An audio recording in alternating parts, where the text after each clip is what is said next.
Flawedcast episode 77. We are two wild and crazy guys. Flawedcast. Flawedcast. Get in the arena. Woo! America.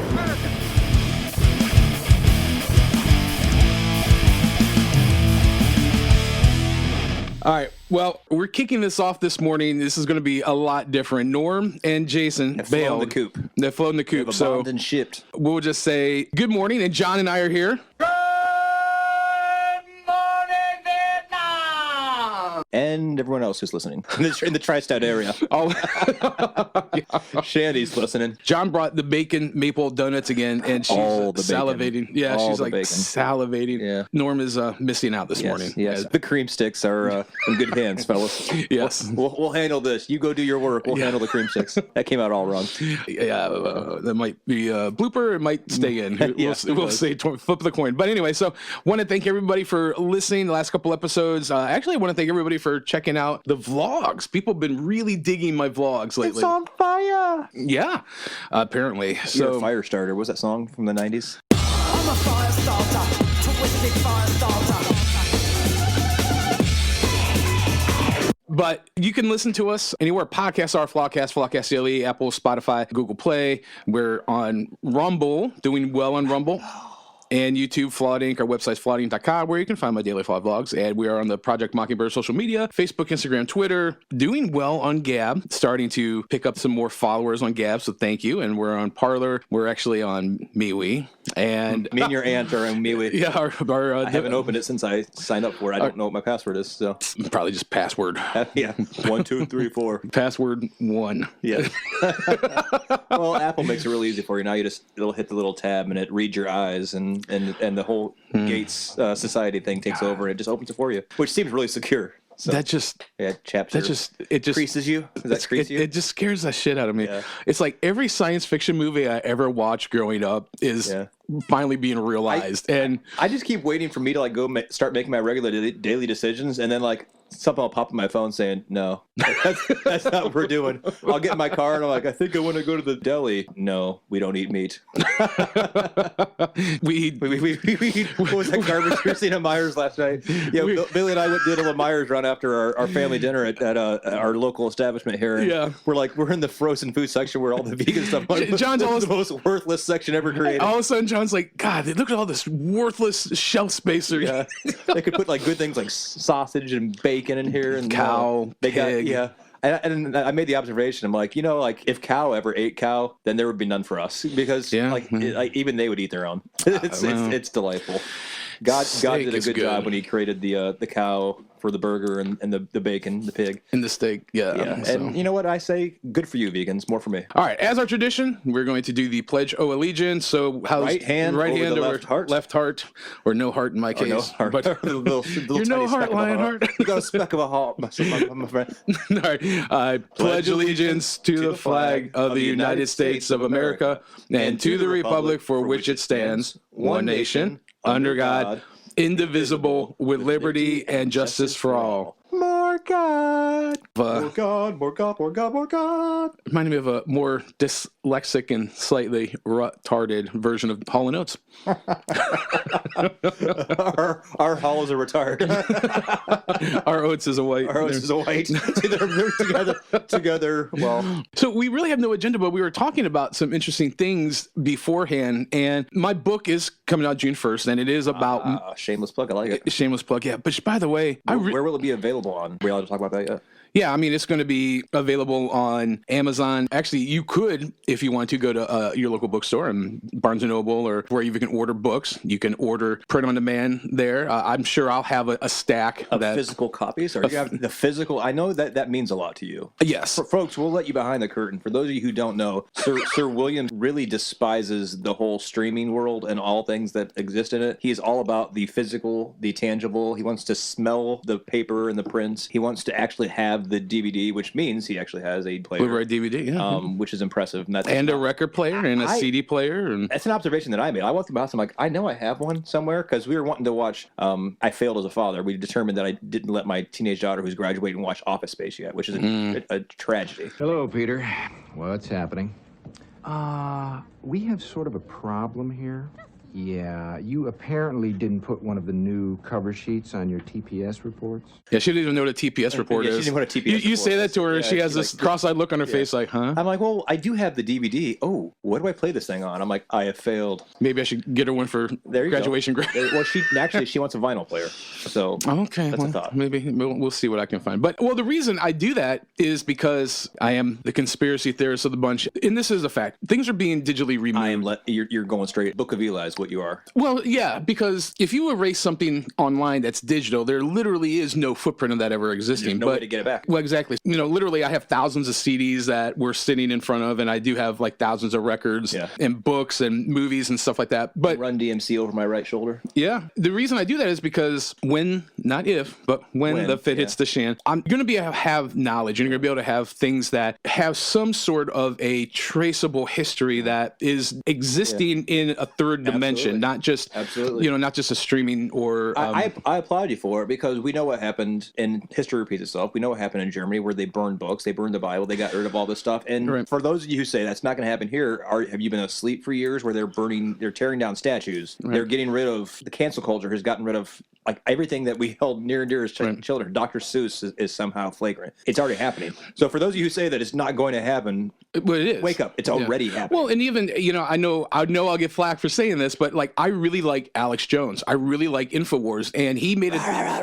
Yeah, angry man, angry white man, angry white. Well, I call it my angry white man news. Actually, he's a little angry for me, but I appreciate him. But I do share stuff with you guys, and you're like, well, there is a point there he's making. But nonetheless, he made a movie a couple years back. It was called Endgame, and it lays out a lot of stuff that I've actually shared here on the podcast. And it was on Amazon for years, and then when a couple different things were happening with have fun storming the castle. Yeah, well, they just erased it on every streaming platform. So, now there's like a big push to get it on DVD, like you get a hard cover. It's like, I'm sure we can all relate to this. You're like, there's a shirt I've been looking for years. I know I have it. Where's it? Oh, my wife snuck in my closet and got rid of it. It's the same thing, same principle. Yeah. And my wife admits to it later. She's like, yeah, I got rid of a lot of your stuff when you weren't paying attention. And I'm like, you're like the government. Well, or big tech for us. She's a much prettier version of the government, though. Yes, and but she lets me sleep with her every once in a while, so that's a plus. So what we were talking about, nothing to do with that. Well, we were talking about, and the reason I even mentioned my book is because the idea of like men, and the book, I believe wherever you're at in the journey, you can get some sort of truth from what I'm saying. But the book was primarily written for men, and the reason the hard copy is so important is because I do want to give it to people so there would be a record, but also it will be available on ebook, it will be available in audio. But the larger point we were talking about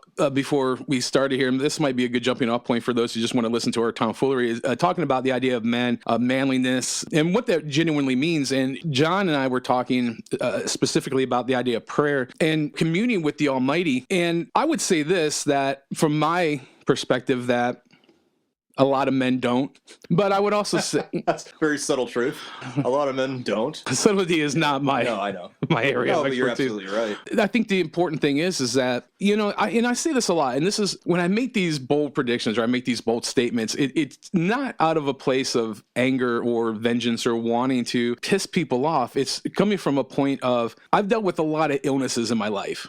And the way that I deal with them is for the doctor just to be like, hey, listen, you're going blind, or hey, you need a kidney transplant, or this or that, or whatever the case may be. Like, I don't do well with having things being sugar coated, and like take the kid gloves off with me and just tell it straight. And I believe that most men do that, but I believe, actually, I talked about this in the book, is that my experience, most men do one of several things. They'll either accept it, they'll run to it, and they'll consider that a challenge that will provoke them, and they'll contend for that, or they will shrink and cower in like defeat almost, or they'll get pissed off and want to pound the hell out of something, or sometimes all three. I think I coined it. Remember that time in Puerto Rico when we picked up those two, well, I guess they were prostitutes, but I don't remember paying. I always say with things like that, it's these moments will either define you or they'll refine you. It's either going to define who you are, you're going to take it and say, well, it is what it is, there's no bouncing back from this, or you're going to take it as a challenge, it'll refine you, it'll make you stronger, you'll attack it, you'll overcome it, and then use it as an asset, I guess, which we kind of talked about a couple weeks ago. We were talking about like trials and whatnot, overcoming trials and overcoming objections, and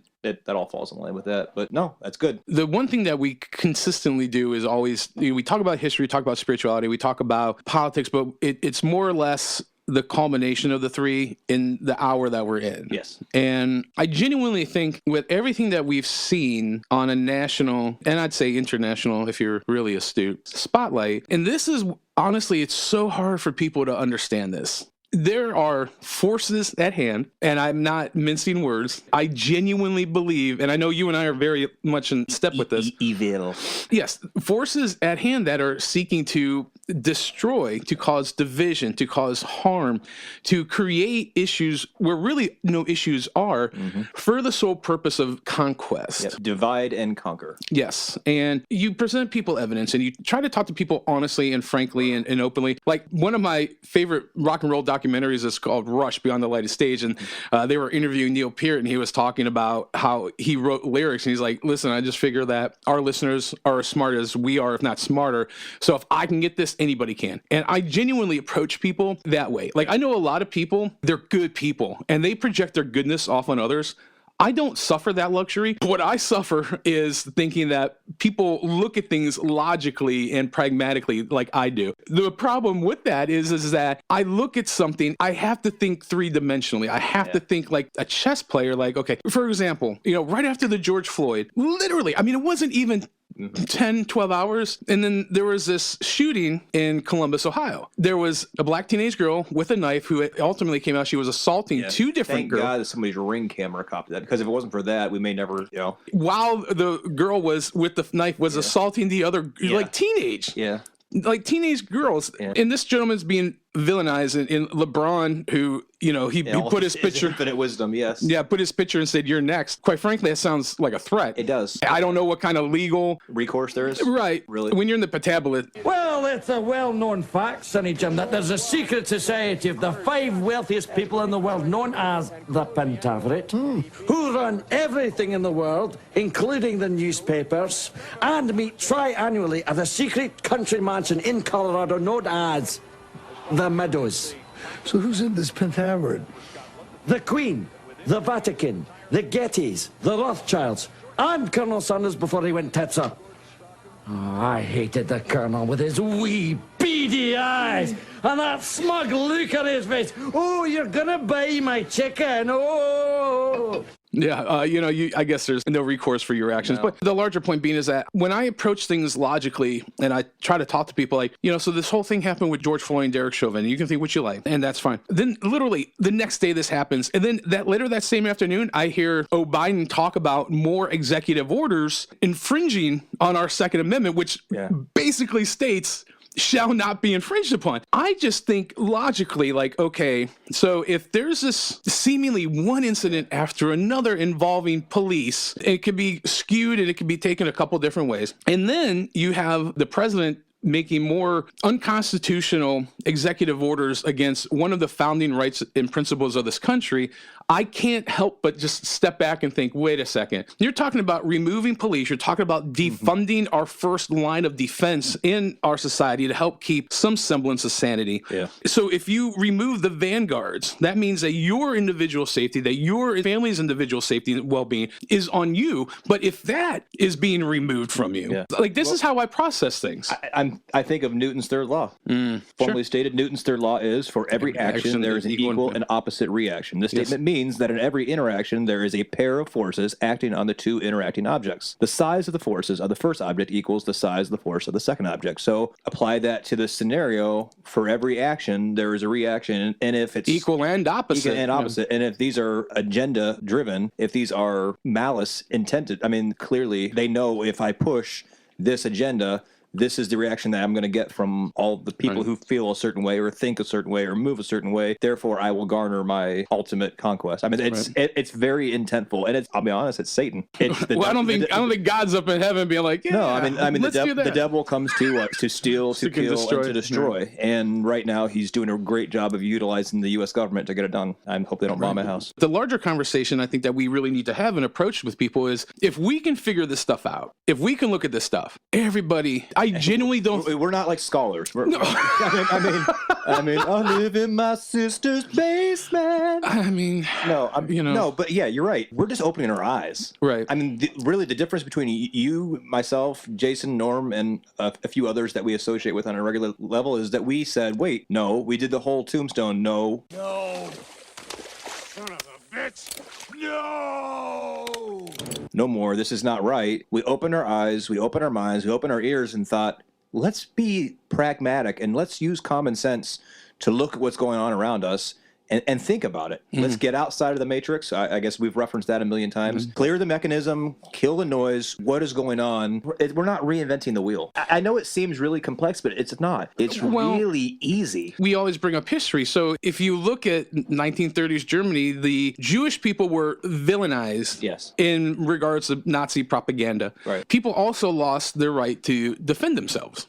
Time machine. Well, I mean, history does nothing but repeat itself. It's secular. It's not linear. And I think that's we're doomed to repeat itself. Right, and I think that's a big mistake that people make. Fashion changes, technology changes, but the balance in the fight of good and evil is a continual, and it's a struggle that's plagued the human experience literally since the beginning. Since the garden. You know, I talk about in Romans 7, Paul, he's like, you know, what I do, I don't know, I don't want to do, but what I do want to do, I don't do. And he's like, oh, wretched man that I am. And there's this balance within humans, and I struggle with it. I do. But when it comes to things like this, I just genuinely believe in the worst in people. Yeah. And that's... Yeah. I know. I Your wife made a comment to me the other night. She's like, you know, I listened to your last podcast and you said that there's hope, and I'm never going to let you forget that. And I just wanted to be like... Oh, I should never have said that. Son of a...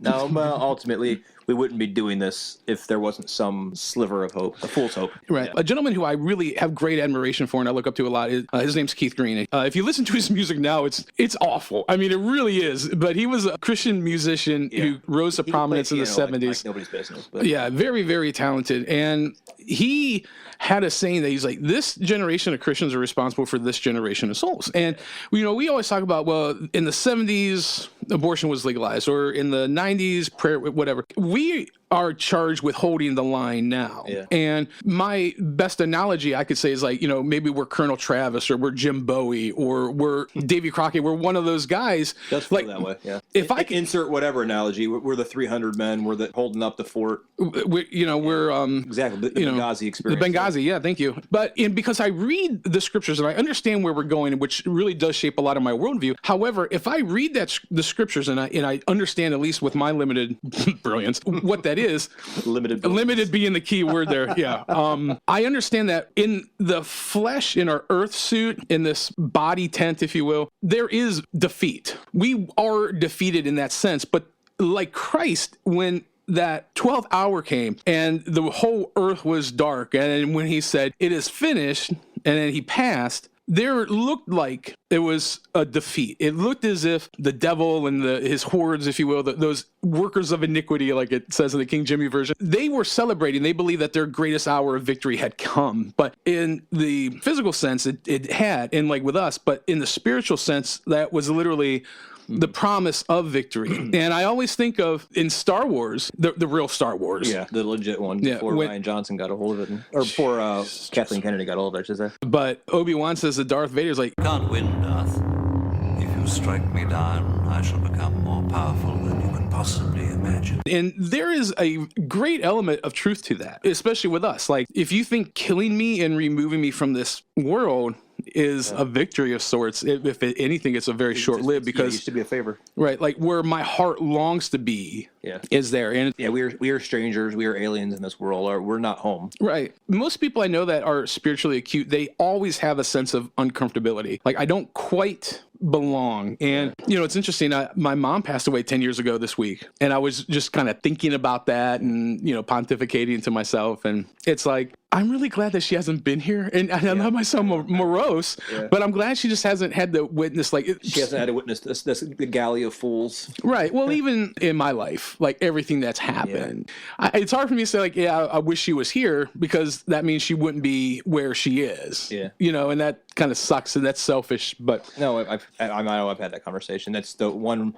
glimpse of peace from a situation like that is like, well, at least this person's not dealing with the infinite amount of mess that we have to clean up. Yeah, well, They got the golden ticket. They got to go to Wonka Land. but I think the overriding thing that I've been coming to, and whether it be in civic circles, whether it be in political circles, whether it be in spiritual circles, I just genuinely think two things have to start happening. One, we really have to start to be honest with ourselves. Like, is what God's speaking to me versus what I'm living and what I'm touting and what I'm saying, are those aligning? And then once we come to some sort of a peace or an understanding with that, we really have to start engaging in conversations with one another about these hard topics. Like, and I'm always this guy, we talk about fairness. So we want to be fair and balanced. We have to have honest conversations about economic disparity or racial inequality or, these things that the system loves to pick at and whittle down and make a chasm that really, I honestly don't believe is there. Like, I think if you talk to most people one-on-one, they're like, just cool. There's people, they're like, they're serving, we talked about last week, they're serving their narrative. Right. They're utilizing these situations, these events, these imaginary, I don't want to call them imaginary problems.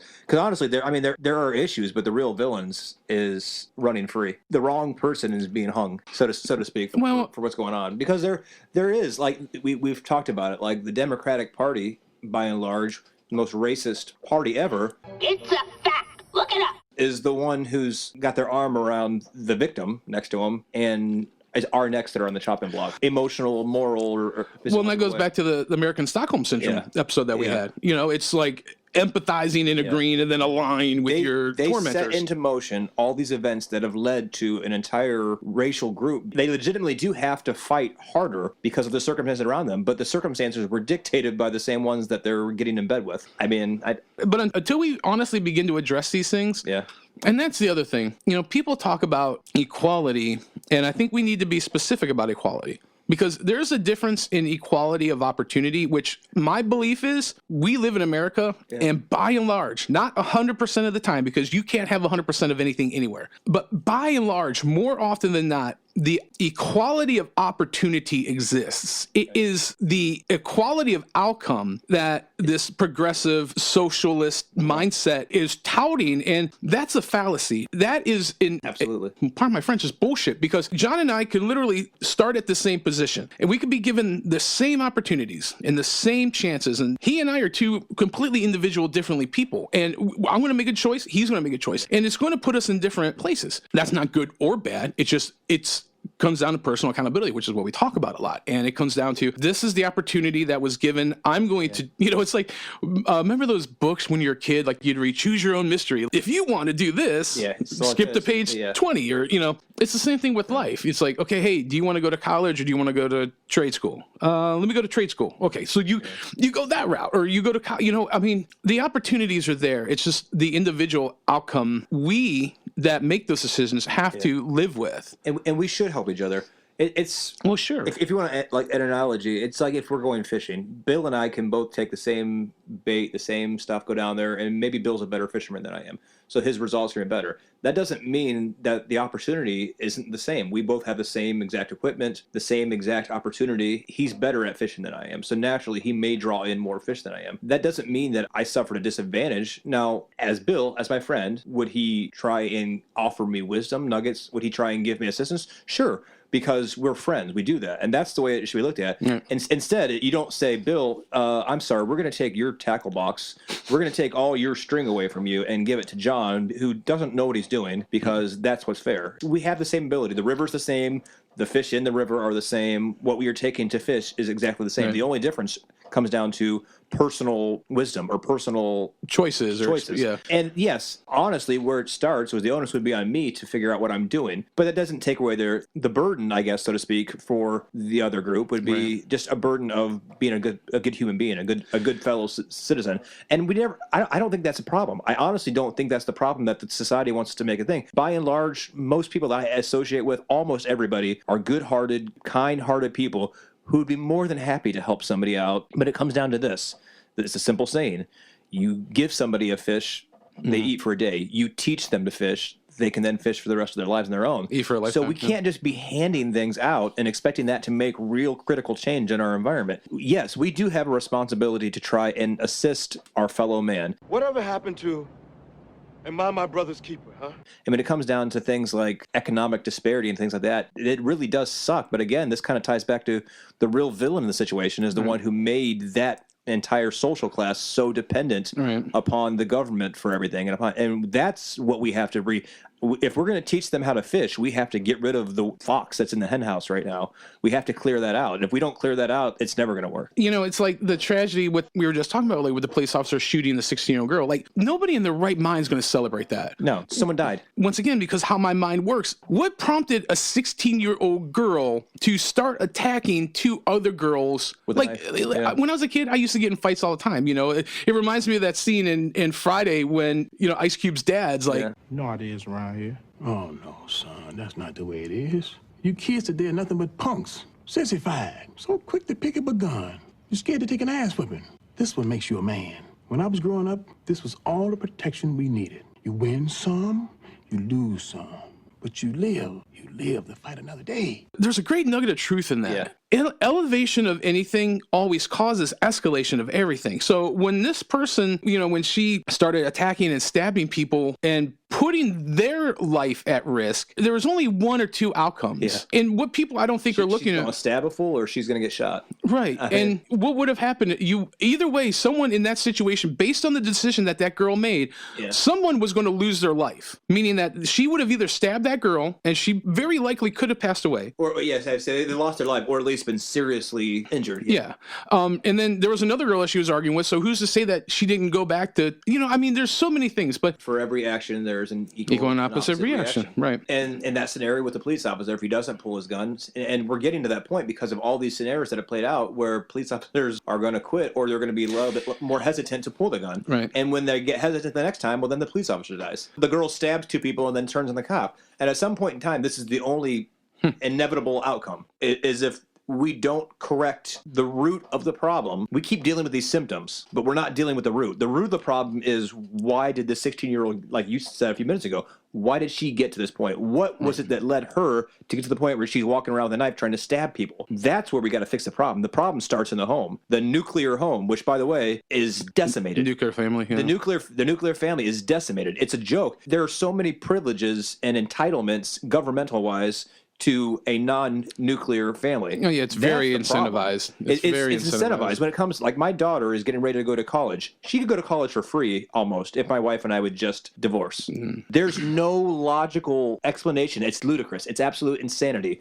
We incentivize lawlessness and deceit and fruitlessness for a very specific reason if you can read the tea leaves. If you can figure out where this is all going. Exactly. No, that's exactly it. And when I just look at a situation, I just think, what is the motivate? Right. What is the root cause of A, B, or C? End game. Did you not say it a little bit ago? End game. Yeah. Honestly, and this is kind of how I feel like right now, with end of the day, it's easy to blame other people for our mistakes, and we keep perpetuating that, and we keep perpetuating damage, and we keep perpetuating hurt. But at some point, people just have to decide, as a individual, as a community, as a group, a country, whatever, we need to heal. But the narrative that we are being spun is that I'm victim, I'm entitled, I'm this, I'm that. And that's a loser mentality. I'll just say it. Like, if that's the mindset that you're wallowing in, that you're a victim, that you're entitled because of this circumstance or that circumstance, you can't rise up, you're being a loser. And stop. You're not a loser. You're acting like a loser. You're being a loser. And stop.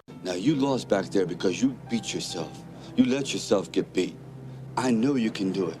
You're a special kid. You're my boy. Do you understand? But you're also a spoiled, rich brat who's always had everything done for him.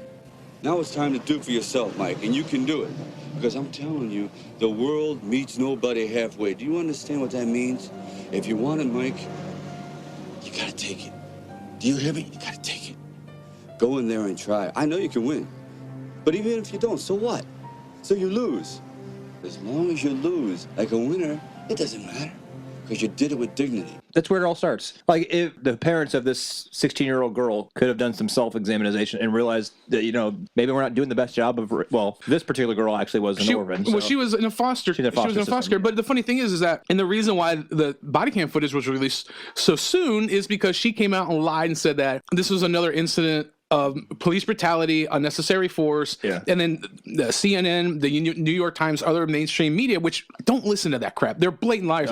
They got caught their pants manipulating the body cam footage, manipulating the 911 call. And the Ring camera across the street caught everything. That's the first time that Ring technology has done us a solid. I know, right? You know, and I don't want to be this way, but just think, if they're manipulating something like this, what else are they manipulating? Minority Report. Well, it's not just a movie. It's intentful. To me, it all goes back to... Death, Kill. I think it was in the last week. Murder, Death, Kill. To me, it all goes back to... Coming to a neighborhood near you. Orwell, 1984, Aldous Huxley's Brave New World, and Arthur C. Clarke, Childhood End. Those are the science fiction blueprints for what we're seeing now, wrapped up in a matrix or equilibrium of the near. And I would love just to wake people up and say, hey, listen, there is evil in this world, and it is successfully conquering and winning and causing division. And like I say with the masks, and even this morning I had someone send me a message, I'm just done with this, when this is going to be over. And I keep saying, it will be over when you decide it's over till it's over. That Lenny, Norm's favorite. But yeah, I don't know. I just genuinely believe the worst in people, and I believe that people are going to do, and I've said this numerous times, people are going to do the easy thing. They're going to do the thing that benefits them. And even if you look at fictional characters, obviously Mel Gibson's portrayal of William Wallace was a complete work of fiction. Well, not a complete, but by and large it was a fictional work. But this, I would like to think the spirit is there. You know, you look at someone like Rocky or Batman, any kind of Daredevil, and I would even say a gentleman like Gandhi or Malcolm X or Martin Luther King Jr., Harriet Tubman, like William Wilberforce, even Martin Luther. Like there's just people in history that have stood up, not necessarily with their own best interests in mind.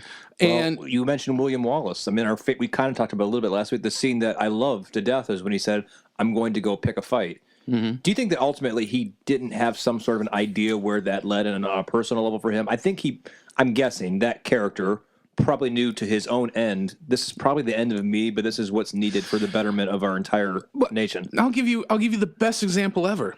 Christ in the Garden of Gethsemane. And it's funny because there's a really good book. It's called The Case for Christ by a guy named Lee Strobel. If you ever get a chance to read it because he talks about the actual life of Christ. And like Jesus was in so much agony, and he was just so deeply vexed that he literally started sweating blood, which is a medical condition. And he, being fully God, but also being fully man, absolutely knew what hell, if literally and figuratively, he was about to endure, but yet still chose to face and endure and embrace the cross for us. And, I just think, where is that spirit in people? And I think we've been programmed that entitlement, that victimized mentality that's so pervasive in our culture has, and that's why, honestly, like even people who are spiritually minded, who I do talk a lot about, if you profess to be a Christian, or if people profess to follow the teachings of Christ, there is an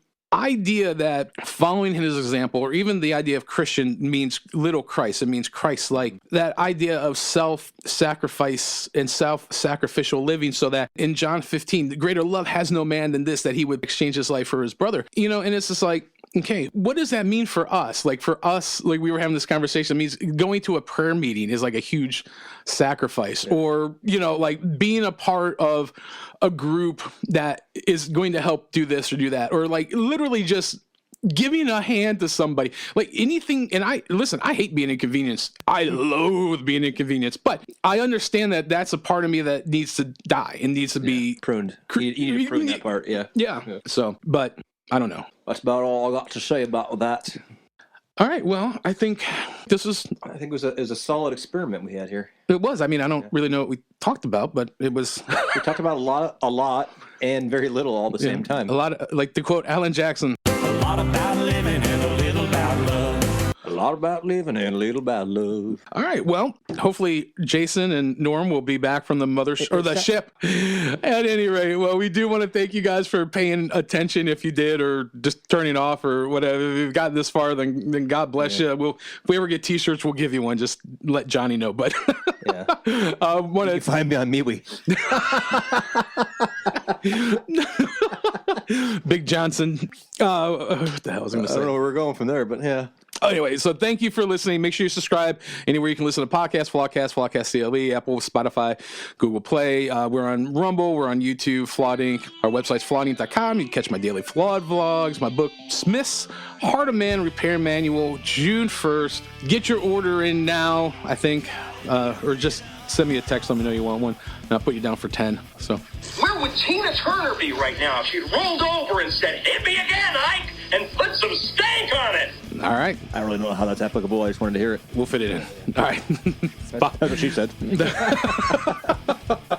We out.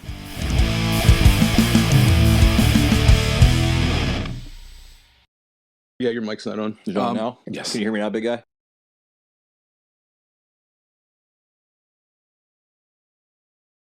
For William, which I'm pretty sure I'm the only person that calls you William. Yeah. It was your given name. I mean, It was. It is my Christian name. not many people call me Jonathan, in fairness.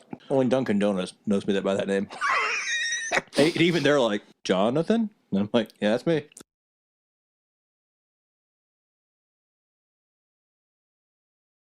That's one of those Palladio diets, too, or whatever the hell they're... You lost me a diet.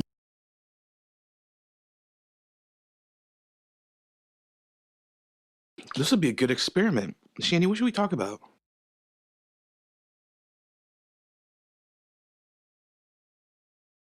So what's the deal with that guy? Did he cut his tallywhacker off, or is he... Did he go full tilt? Does he just wear dresses? I don't know where he's at on his how would you say his journey. I think is how it's stated. I probably said that very insensitively. Anything you say is insensitive now.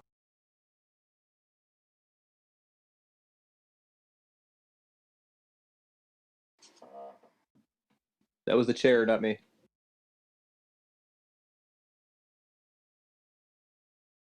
I really think, honestly, the key is just to not giving a shit. It certainly works well for you.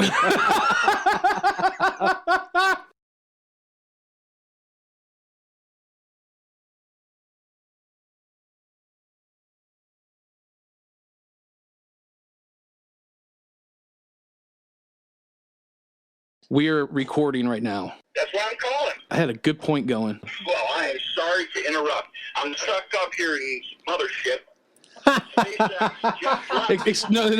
It's just the ship. I won't allow you to tout such racist, transphobic slurs on our show. You're correct. It is the ship, and I'm glad that I have astronauts on the way right now. They've just launched. They're coming to get me. I've been given a signal from the secret Black Ops service from Saigon that the astronauts are on the way to get me. And Norm is having some problems right now, but I was able to break free and get through this communication to everybody. You don't even want to know what I'm doing to the cream stick right now. That's really just disturbing. So what does that mean? First off, Black Ops sounds very racist to me. Secondly, ops. We just say ops. Just the ops. You guys are coming here? Is that what you're saying? No, I'm saying that, did you not see the space shuttle launch yesterday? They're coming to save us. We should be back by Wednesday. Okay, well, okay. They're coming to take us away? They're coming to take me away. Haha, they're coming to take me away. I listened to Geraldo this morning, because that's what's on, and his wife, he called his wife up, so she was on, and she was saying how the cops need to be accountable. I'm thinking to myself, yeah, not the bad guys. I mean, that's literally what we were just talking about. Yeah. So, Son of a bitch. Yeah. All right, we'll get back to your point. I'm sorry to interrupt. I was, well, you know. Hey, he can drop a sound off while we're on it. accountability, baby. The end. More God, more personal accountability. Drop that one for us. More God, more personal accountability by everybody. We don't have a racist problem. We don't have a black problem. We don't have a brown problem. We don't have a red problem. We don't have a white problem. We have an inner city problem, okay? We got a problem where there are a lot of children growing up without parents or only one parent. That's a problem. Ooh. We got a problem that it's okay for kids to be running around with guns and knives. That's a problem. Those are problems. Are we sure he wasn't listening to us? I don't know. That's literally what we were just talking about. Yes. Nice. Mic drop. Boom. Boom shaka laka laka laka laka boom. From the ship. Straight from the ship. The artist formerly known as the mother. The ship formerly known as the mother. I'm getting this ship out of here. All right. Hey, Jay, tell them that I miss them and ask them why they don't write me anymore. How come you don't call me? With the leader of the undocumented people. There are no such thing as illegal people. They must have a problem with my specimen. No, they're just undocumented. They're not Your illegal. specimen. Your stool specimen. All right, brother. Peace. All right. Love you. Later, Johnny. We had a drop in from the ship. The ship. That was unexpected. Jason sounded. What I noticed about that was that I didn't hear anything from Norm. So what does that tell you? I mean, maybe he's being probed right now. Yeah. I don't know. The man with the rubber glove was. I'm sorry. Party foul. The sentient being with the rubber glove was surprisingly gentle. The entity with the rubber glove was thorough and gentle. You didn't get the entity's pronouns. Yeah. They're going to have to call me back up. I got to be reprogrammed. No, then again, knowing Norm is probably like on his 8th anal swab for COVID test, and he's. I don't think you got it right, guys. Yeah. I can't quit you.